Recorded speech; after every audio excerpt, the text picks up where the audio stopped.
I'll do. Ooh. Hello, everyone. Thanks for joining us today. Take your time as you settle into our virtual space. And thanks for spending this time with us. I'm Charlene Lamb, founder of Curating Grief. And I'm so excited to be having this conversation with Litsa Williams, co-founder of What's Your Grief? And we're talking about grief and belongings, attachment theory, and continuing bonds.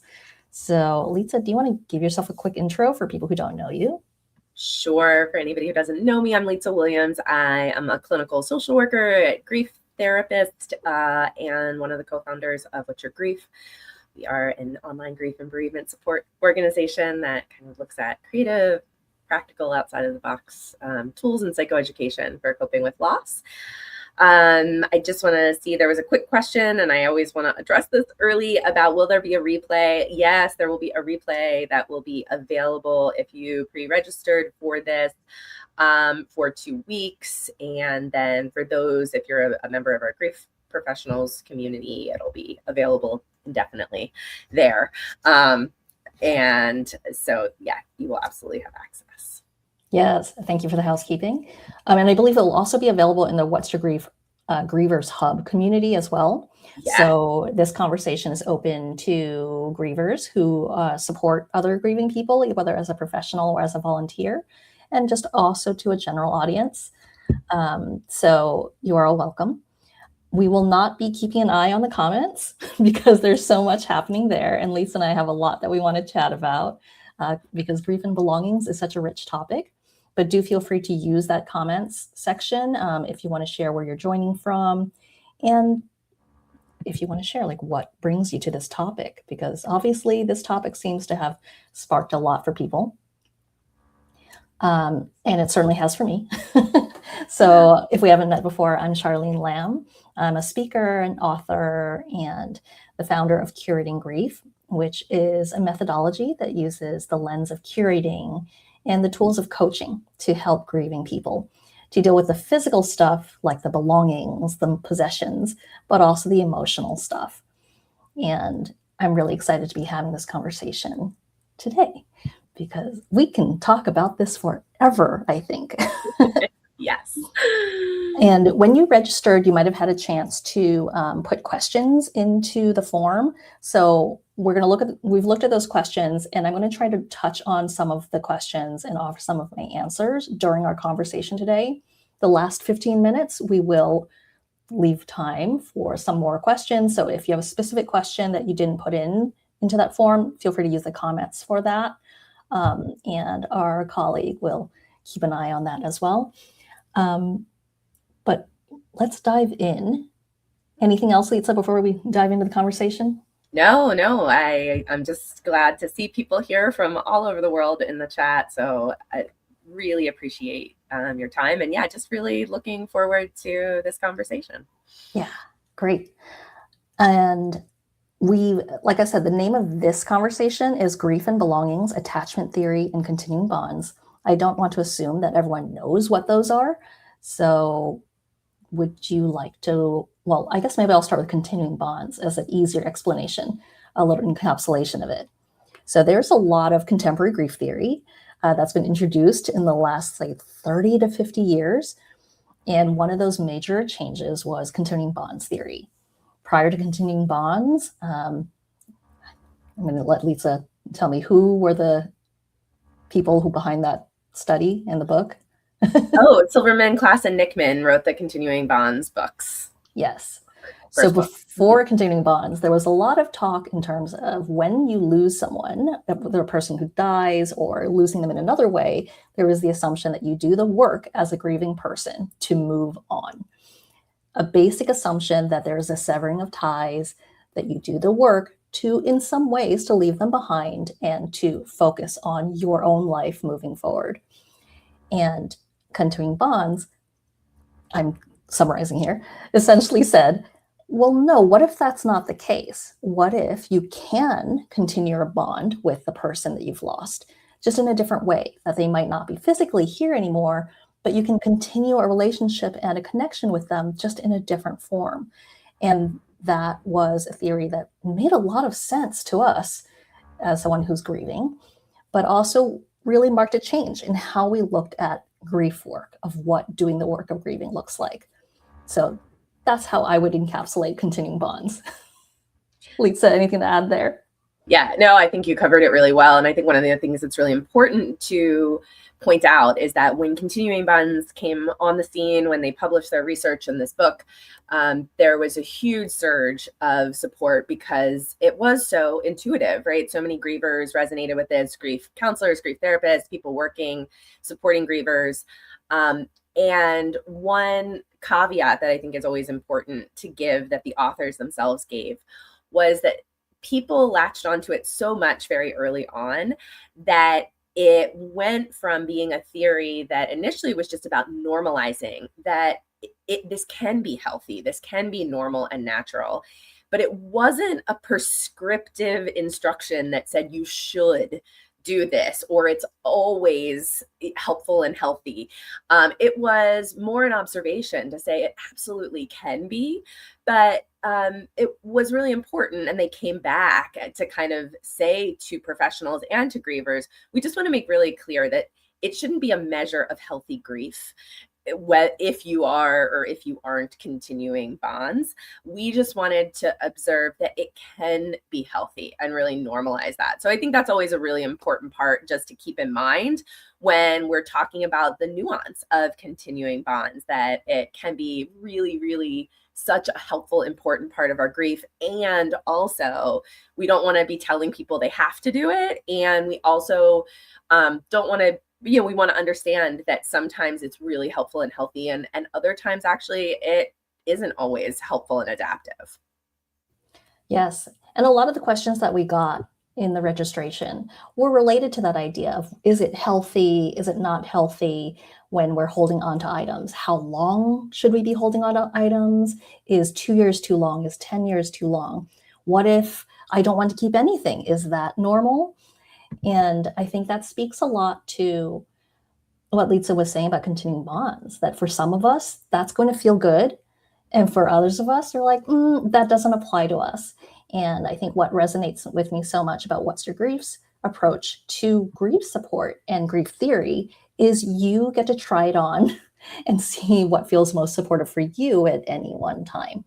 And that's hopefully the approach that we can take today as I share how I dealt with my mother's belongings after she died and the difficulty that I had.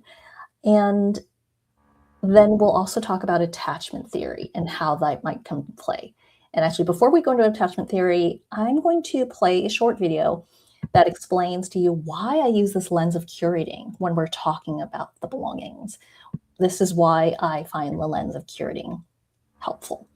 And some of you are joining who are dealing with this task right now, and others of you maybe have boxes or storage units, and others you might be asking, oh, I wish I'd kept something, or maybe I don't have access. But here's a short video that introduces my story, because I can spend the whole time talking about my story. So this is a short 2.5 minute video. Okay. And I just need to find that window.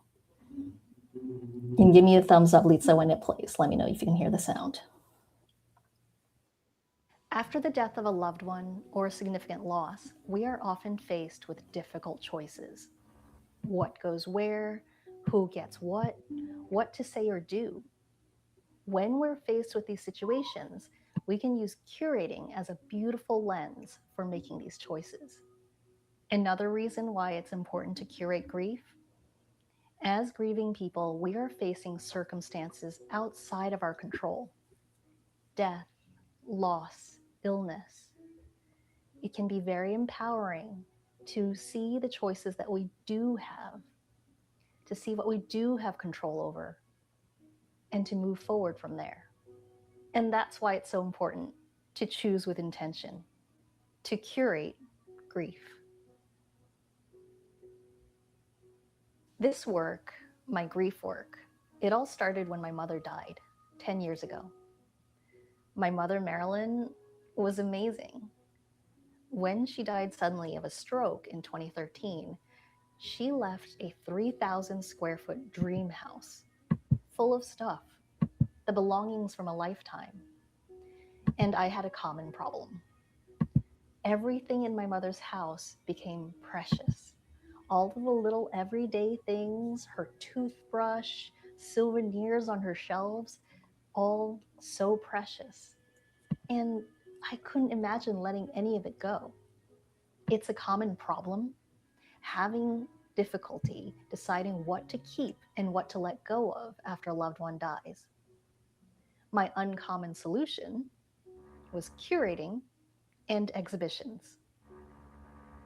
And that question, if I was to curate an exhibition about my mother, which 100 objects would I choose to display? That question changed everything. And now I ask you, if you were to curate an exhibition about your person, what would you choose to display?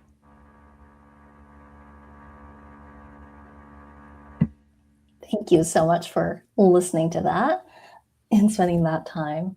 I hope that gives you a little picture of why I talk about curating when it comes to the belongings.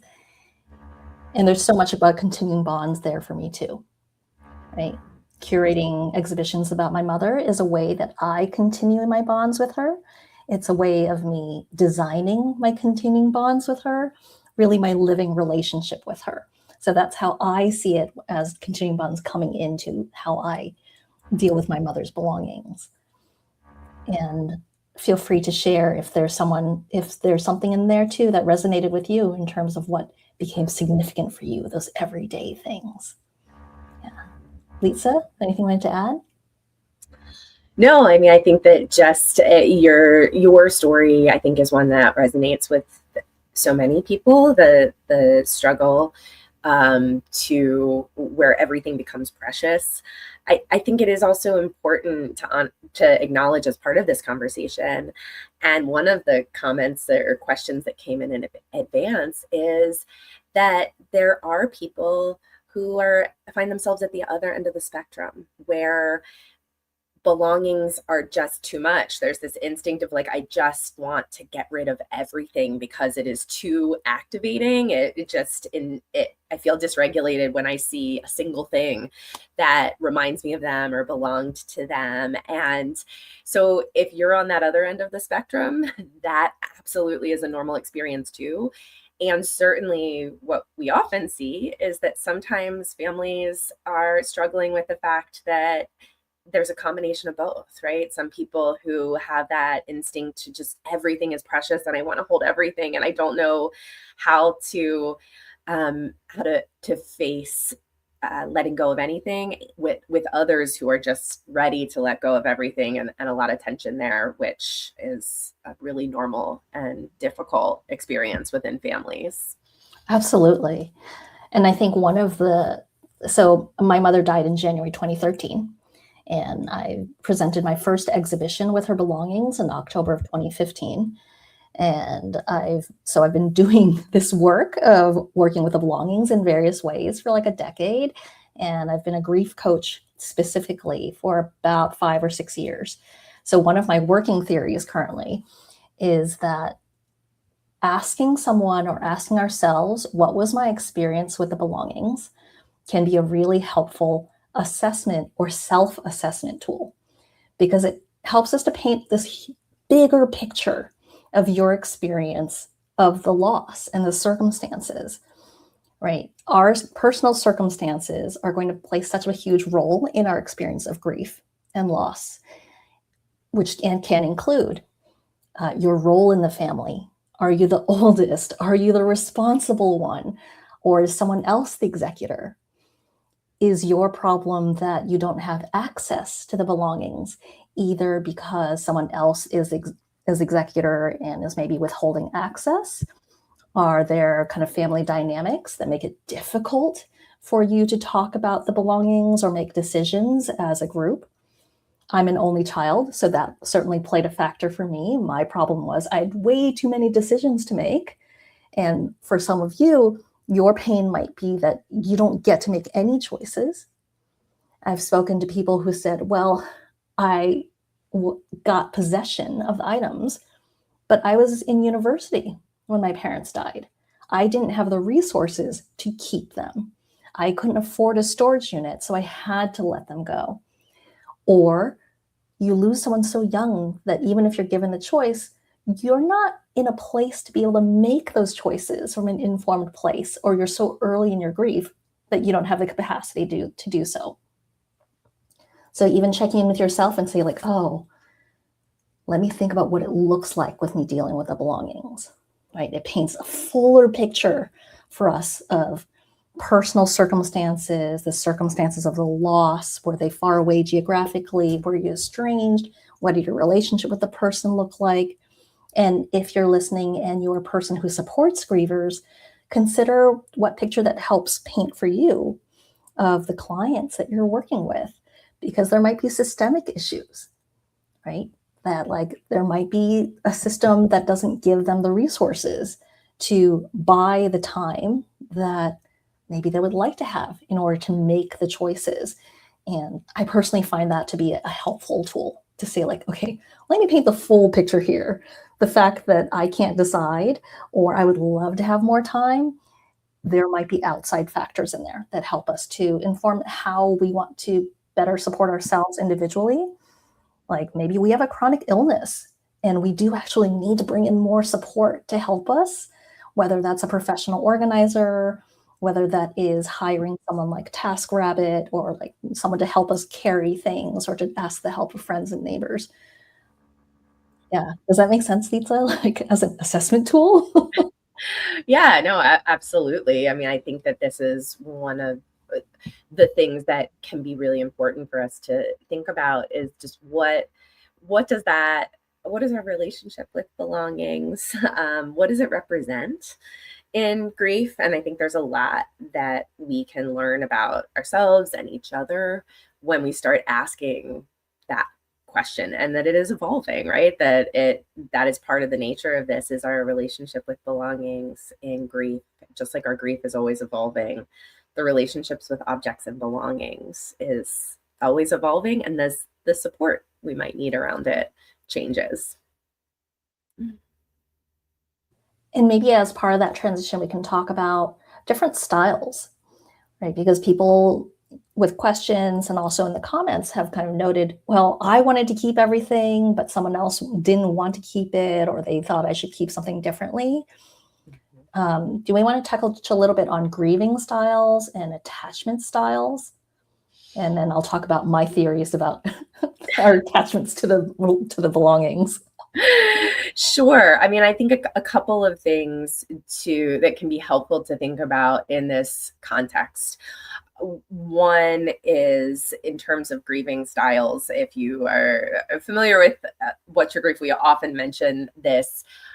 It is helpful to know that we have different grieving styles, that there are different types, but one that I think is relevant to quickly mention in this conversation is intuitive and instrumental grievers. And we won't get into all the details, but intuitive grievers oftentimes process their grief in waves of emotion. They oftentimes it's helpful for them to express that emotion, to take the time to be with it and communicate and process about it.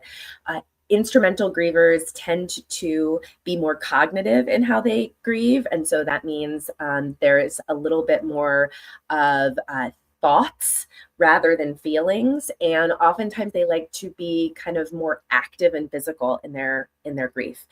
And this means that not always that it doesn't play out this way, but for intuitive grievers, the process of belongings, of course, going through it brings up so many emotions.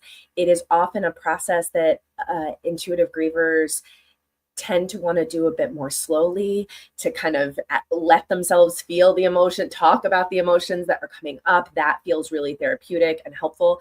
And also sometimes people really feel like they need to have processed a certain amount of emotion before they can sometimes even face the idea of being with belongings and making decisions.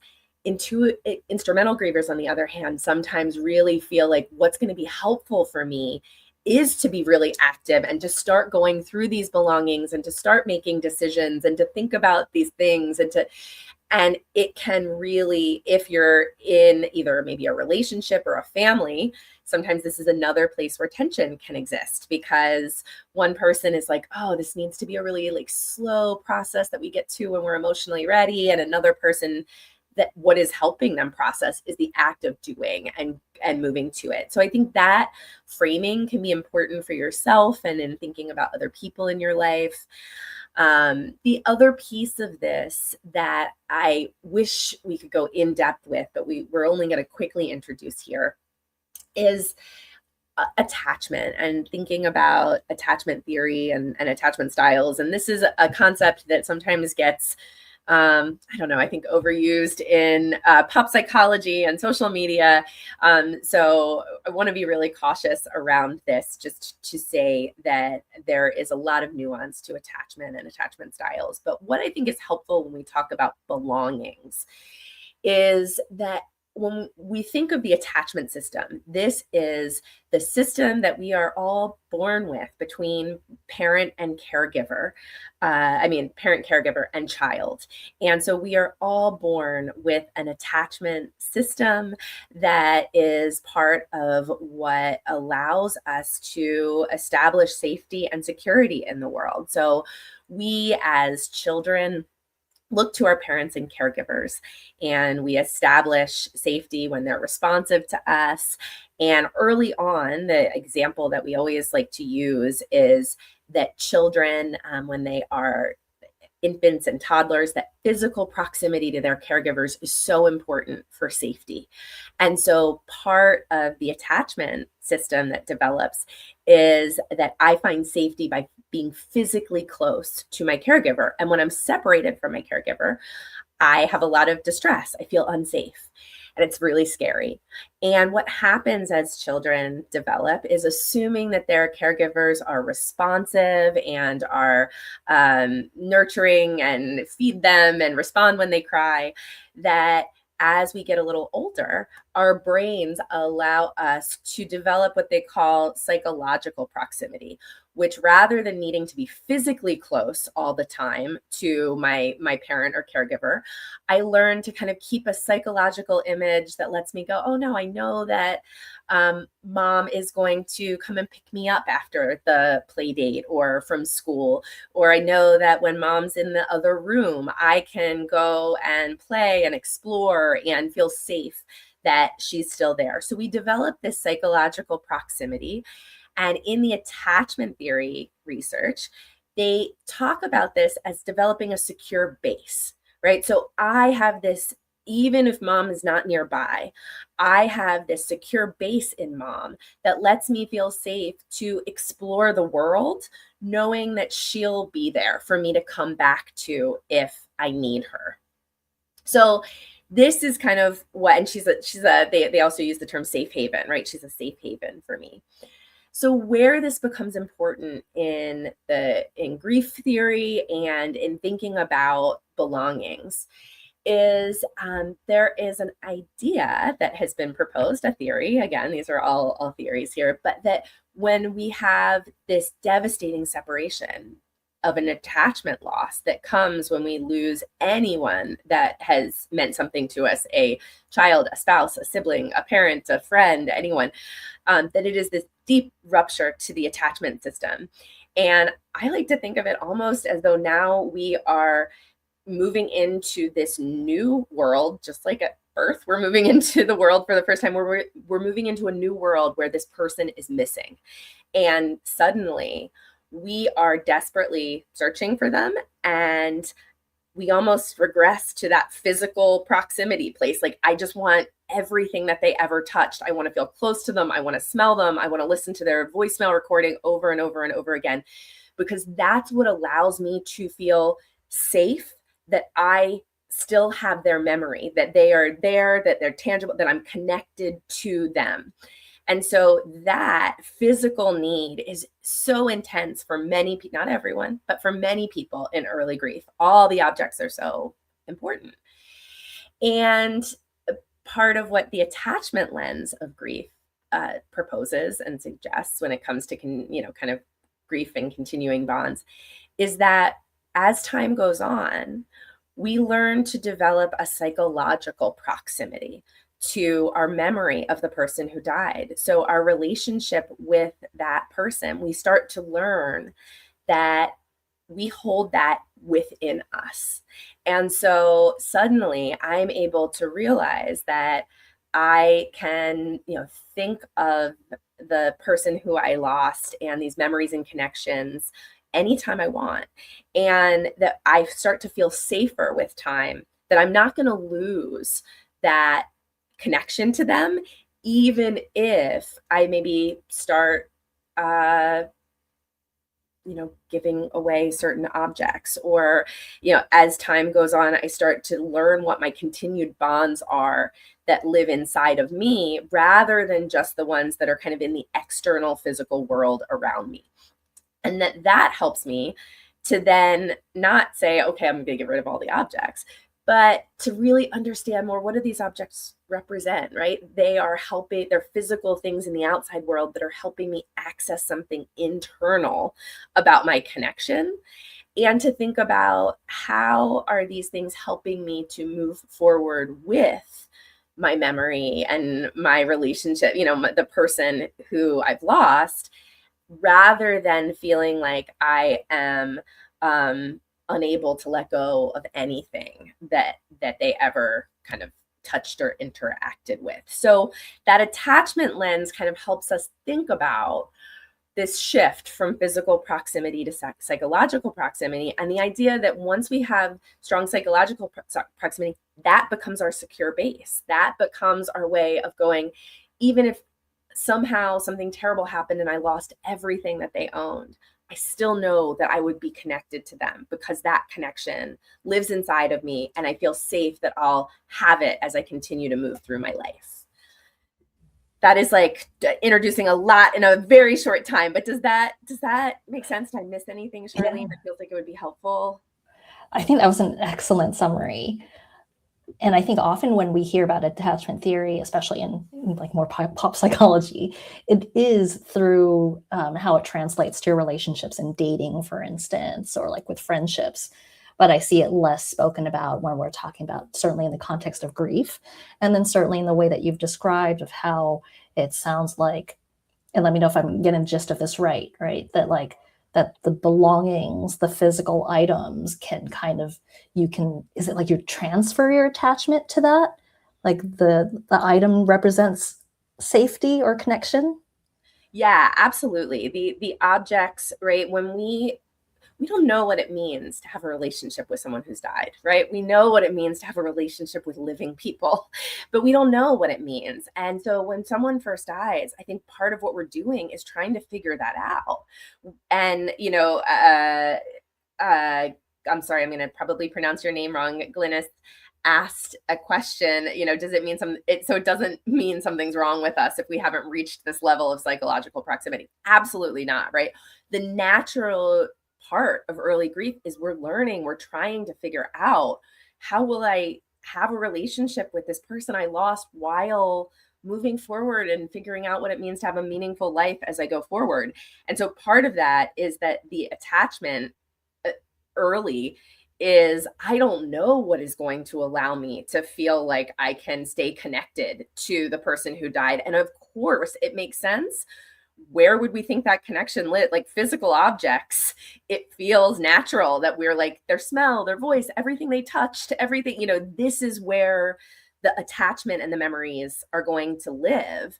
And so we really are drawn to those things. And that is very, very normal.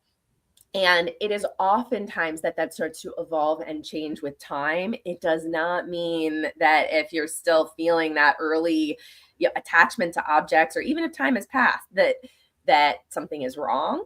But it does mean that we can start to think about what it represents, what the objects represent, what that attachment relationship feels like for you now, and then think about, is it evolving? Is it changing? What does that look like? Yes. And I'll add what does letting go of something represent versus what does keeping something represent, right? There are all these layers of it. And I personally find it very encouraging to hear that, oh, grieving is a learning process.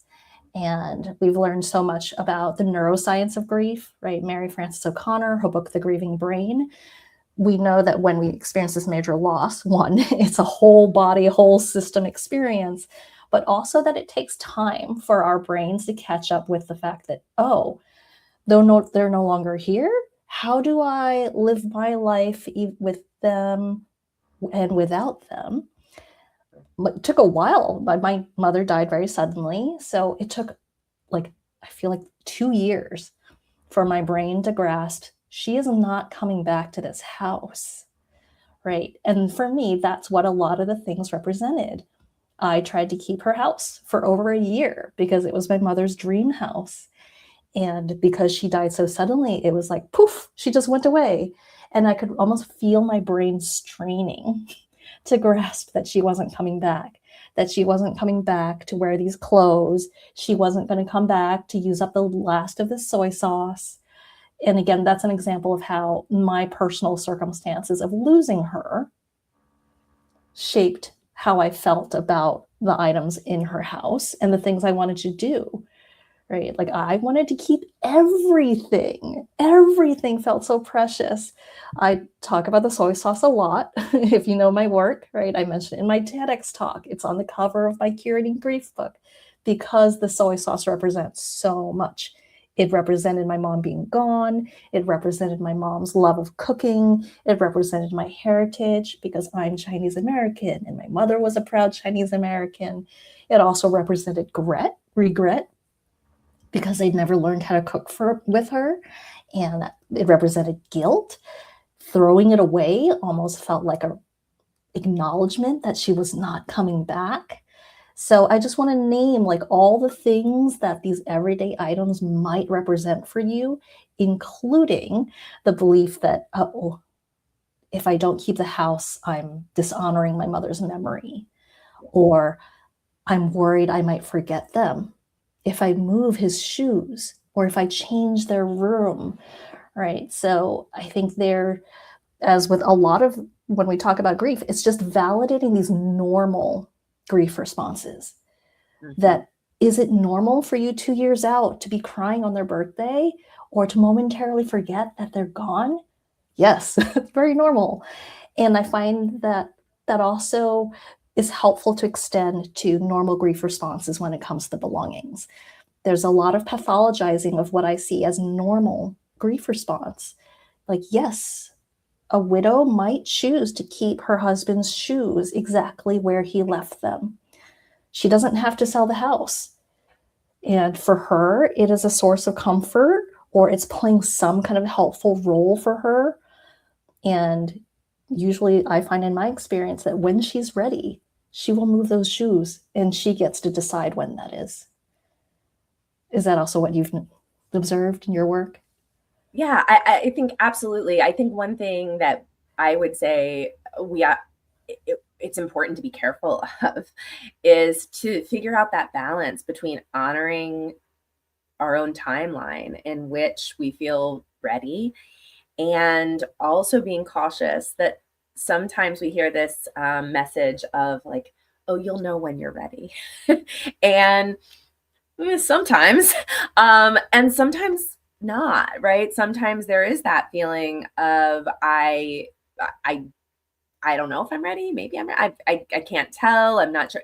And part of that is because this is all new, right? It is all learning. And that question, I think, and part of, Charlene, why I love your approach of curating is that sometimes we determine our readiness when we start to ask ourselves the questions about what does this represent? Why are the shoes here, right? Like what is that serving for me? What is it giving for me? What do I fear when I think about moving the shoes? What does that bring up for me?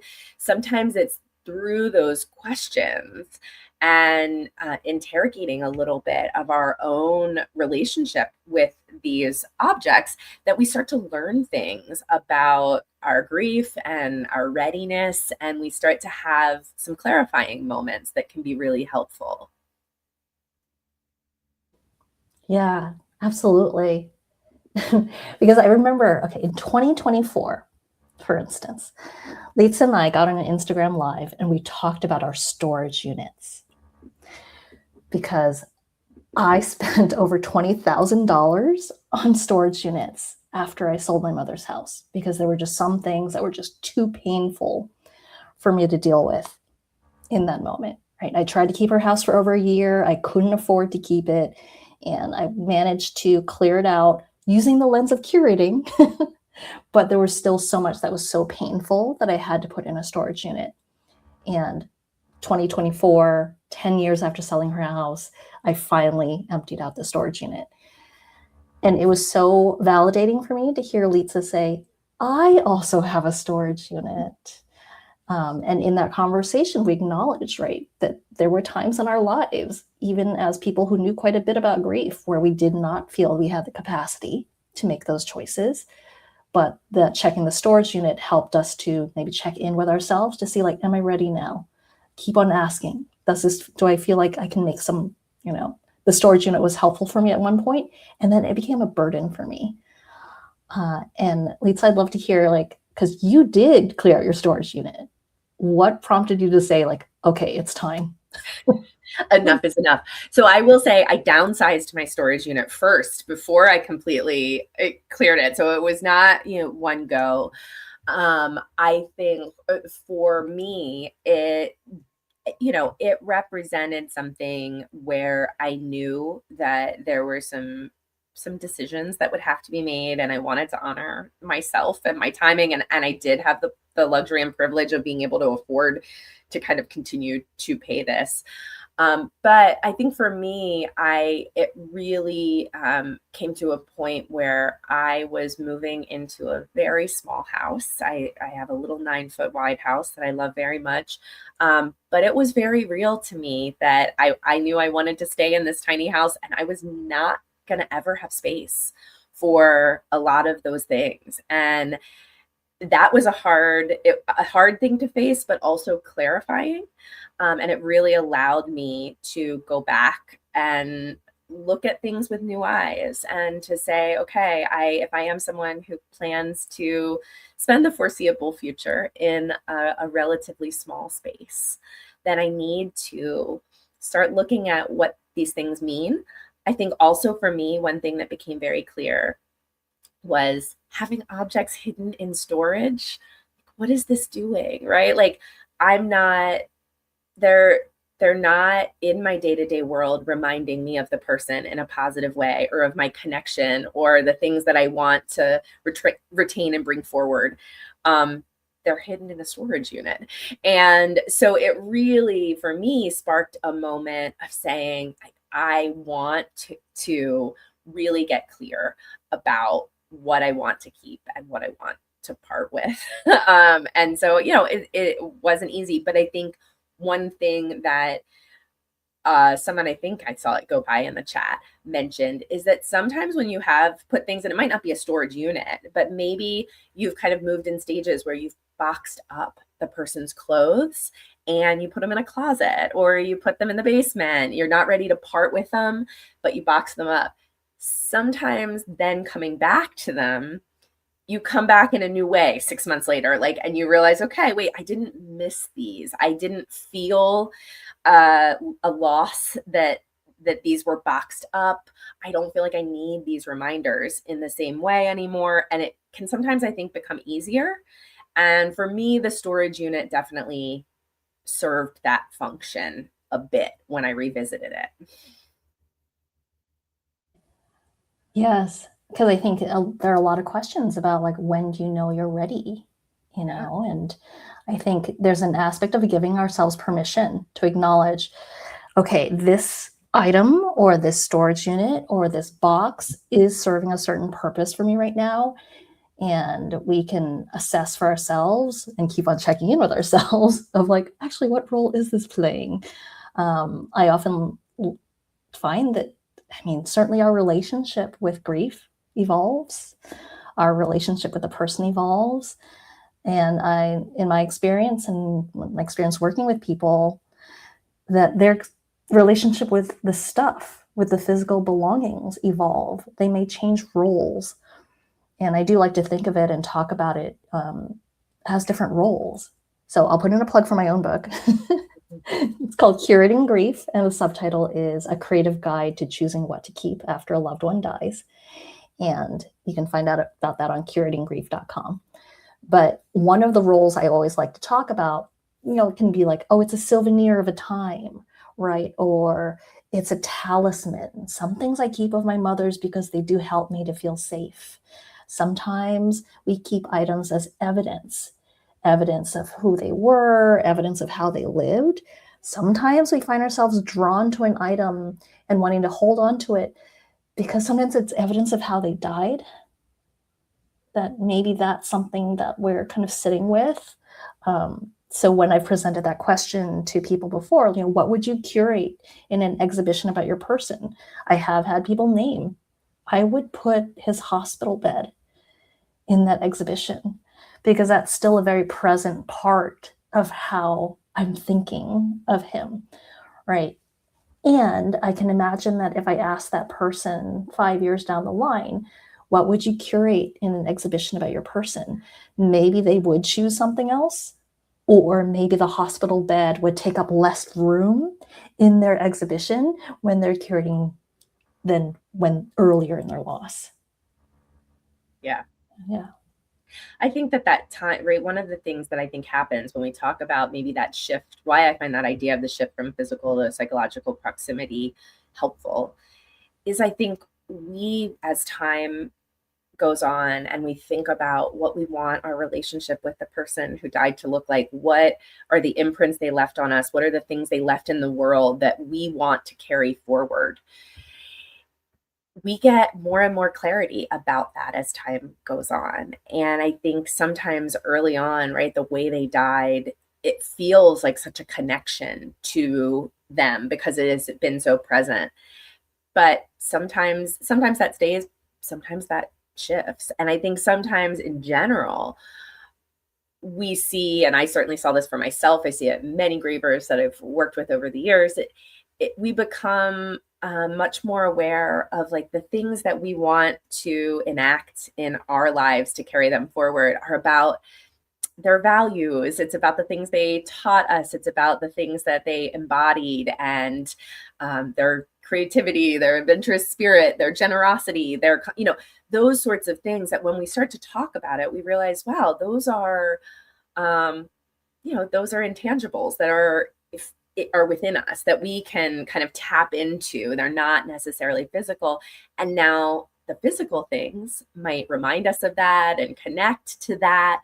But as we have gotten more clarity on those things that keep us psychologically close, I think it ends up being really useful then in looking at how the physical objects, what they represent changes, the amount of space they take up, their importance might shift and evolve over time. And I think the hospital bed is just a really good example of that.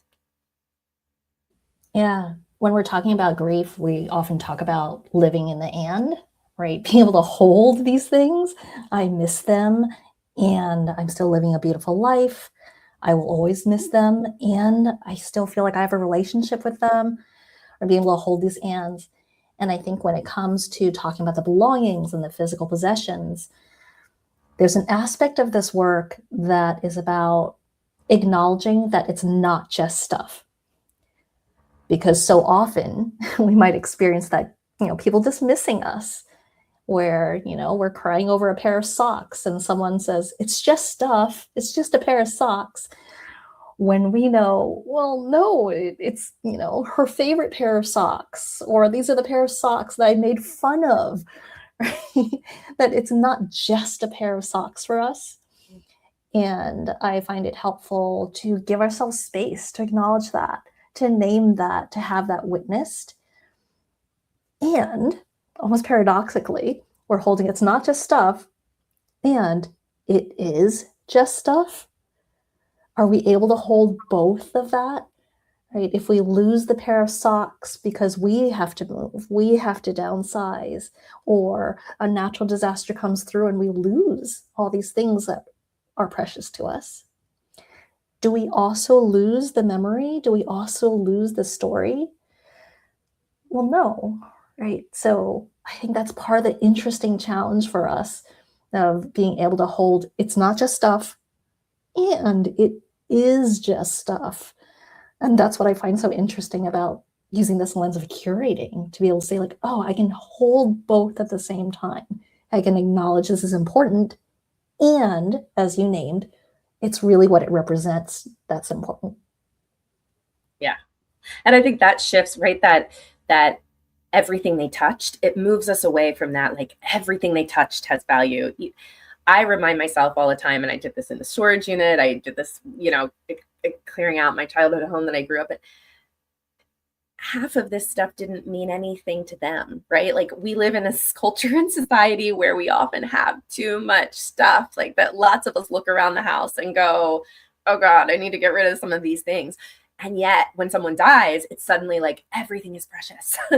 But I think this, with time, when we start to go, what object, what do I want to be reminded of? What did it mean? What do I want to have displayed in my own home? That is, I think, Charlene, to your curating lens too, that when we have fewer things, sometimes they have more meaning, right? When we're lost in the sea, I felt that very much in the storage unit and in the other, when it's a sea of stuff, it is, it's almost like diffuse. It's just like, oh, this was all of their things. Whereas when we come down to objects that, like, oh yeah, we have a few things that really remind me of their adventurous spirit, or like, oh yeah, this represents that they loved, I know you've talked about your mom's lipstick, right? Like, they represents like this piece, and I don't need to keep everything. I love it, right? I can, do that. That idea of, I can keep one thing that represents that aspect of them. Or, I think you do such beautiful work of thinking about how people can creatively, have commission a piece of art. Or we at What's Your Grief, we talk a lot about using photography, of how do you take photographs of things that mean something before you part with them, or or maybe you keep one, photograph other, and that being creative about this, I think, can really, really give us new ways to think about how we bring these objects in our spaces. I think it allows us to be creative about it, right? Like, there's an aspect of designing our continuing bonds, like I said earlier, and designing our ongoing relationship with the person. And this invitation to be creative about this, that usually when, even, traditionally when people say, oh, you keep something to honor them. And there's a very standard way that looks for a lot of people, where they're like, oh, it's because I'm keeping my grandmother's china, right? And it's in a cabinet. But as you named, okay, what if that keeping can look like illustrating? For me, like, I commissioned an illustration of my mother's house, because I couldn't keep her house, but I could keep her house in an illustration, and then something that I can share and I can carry around, and it exists digitally. And we can also transform things, right? Someone named, oh, you can get the clothing made into a quilt. You can get clothing made into like a teddy bear. You can transform it. Or if you don't have the items, right, it doesn't have to be the exact item. It can be something like they used to have, or, oh, this is an ingredient that reminds me of them, and I incorporate it into our Sunday brunch. I think there is an aspect of, we talk about integrating grief and loss into our lives. And I think there's a way that we can do that with the meaningful objects, integrating that into our day-to-day life in the way that we talk about them or we interact with them. My mother's cooking spoon, it's not in a glass case. My mother's cooking spoon is something that I use. I integrate it into my daily life, and I feel that connection with her when I do that. So I think that's another way that we kind of literally have a living relationship with the object and a living relationship with the person.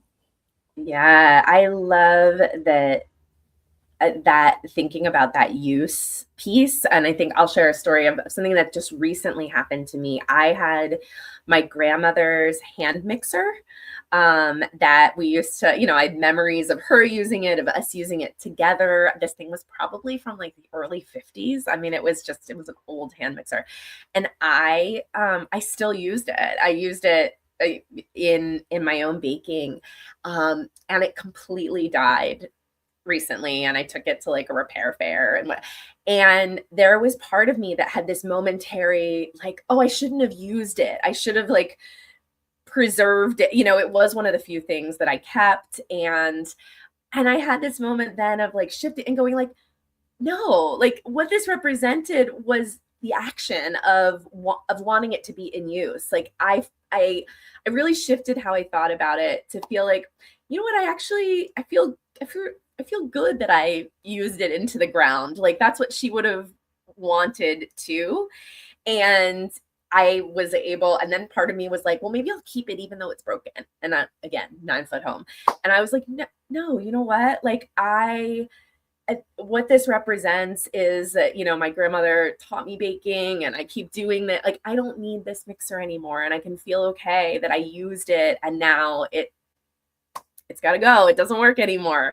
But I think sometimes, asking those questions about and being okay with this idea that like, so they're not going to last forever, right? But for all sorts of reasons, but like putting things in use versus like having them on a shelf. There's no answer to that, but I don't know. It was just an experience recently where I was like, no, even though I ended up having to like part with this thing and it died, I feel good about the fact that it made me feel connected to her to use it, not just to have it be in storage or to be on display. It's something you're tripping over in your 9-foot home. Right. Right. I'll put this video in the chat as well, and in the comments. To curatinggrief.com. This is a little bit about anchors. So I'm just going to play part of it because I know we're short on time. If you have any last questions, please pop them in the comments as well. This house, my mother's dream house, it had been my safe harbor. My mother was my anchor. I knew that no matter what happened, if I got sick, if I lost my job, if my marriage fell apart, I could always come back to her house. When my mother was alive, I had security, certainty. Of course, I could stay with her on holiday. Of course, we could leave our boxes in her attic when we moved to Europe. Of course, one day we would move back to New York to take care of her. After she died, there was no more of course. If anything, I was off course. I found myself unanchored, adrift, lost in an ocean of grief, overwhelmed by the waves of emotion that washed over me. Maybe you've experienced a loss similar to this, the loss of something that anchored you, that made you feel safe, secure, certain. During this terrible time of being unanchored, I found an anchor in the house. It was my safe place. I could cry or not cry, be sad, be angry, be confused, just be. And I tried to clear it out. It was very slow progress, though. I mostly found myself picking up an item, walking to another room, setting it back down.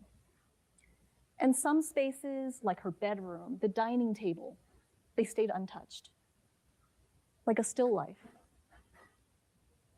And I felt safe in that house.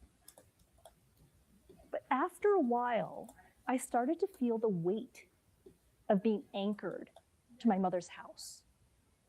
I started to feel heavy. I'd been paying the mortgage on this house for over a year. The bills were piling up, my savings were dwindling down. And my husband was really confused. He didn't understand why was it taking me so long to deal with the house and its contents. Just throw it all in a dumpster, he said. Yes, I considered divorce. It was my mother's dream house. How could I let it go? But I also had this recurring vision of me tethered to the house, and it was pulling me down to the bottom of the ocean. I had this vision of me stretching, gasping for air, reaching for light, and getting dragged down all the way into the darkness. I felt like I was drowning. It was time to let go of the house. Because that's the funny thing about anchors. On the one hand, an anchor can keep you safe, stable, keep you from drifting out into the open ocean, keep you from getting dashed to pieces on the rocks.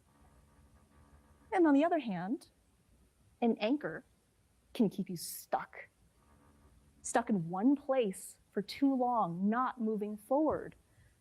And that's where I was. I was stuck in my dead mother's unoccupied house, far from my home, my work, my life, my husband. It was time to let go. All right, I'm going to stop that there because we're getting close on time. But I wanted to share that story with you about what we've kind of touched on today, about the different roles that objects, whether it's a piece of clothing, whether it's a home, can play for us, and how our relationship can change, how it goes from potentially helpful to at some point unhelpful for us. And I want to offer that question for you too. You know, what is the role that something's playing for you? If it's an anchor, what kind of anchor? Yeah, that's the thought I kind of want to leave with. Litsa? Yeah, I love that. And I see people saying here, I love the anchor metaphor as well, right? I think this is one of the fundamental questions that we can ask ourselves, is thinking about this idea of how objects and connections and our bond can help us bring our loved ones who we've lost with us as we explore this world and allow it to grow and have meaning and hope in our lives after loss, and we can bring them along. Or sometimes, right, it can keep us feeling that anchor of feeling stuck, of feeling like these objects aren't helping us to move forward with, but instead are sort of pulling us back. And I think this process of asking ourselves these questions, it just really can help us slowly shift some of our relationship with belongings. So I really encourage people, Charlotte, I cannot say enough great things about Charlene's work. So to please, if belongings are something you have been just struggling with thinking about, to check out her work. Some people ask questions in the chat I saw about upcycling or kind of things changing form. We have some ideas in What's Your Grief, but Charlene has many more ideas about just ways we can creatively approach objects to not just keep them in their original form, but to have them live in these other forms. So please definitely check that out, because I think that is another way that we can just think about what form things will take as we keep them. Yes, thank you. So you can visit whatsyourgrief.com to get all those resources and check out the What's Your Grief Professionals Hub as well as the Grievers Hub. And you can go to curatinggrief.com. There are more of the videos that I shared, including the signature talk that the anchoring bit is from. And I developed a course called Sorting the Stuff of Life and Loss in partnership with What's Your Grief to tackle these questions that we come up with, right? When do I know? What do I do with this? Why don't they see it in the way that I do? Why is this thing that's meaningful for me meaningless to someone else? And what the heck do I do with all of this? So we're going to send you a follow-up with a replay and with the relevant links. But thank you so much for your time and your presence today and being with us. Everyone. Okay. Wave you out.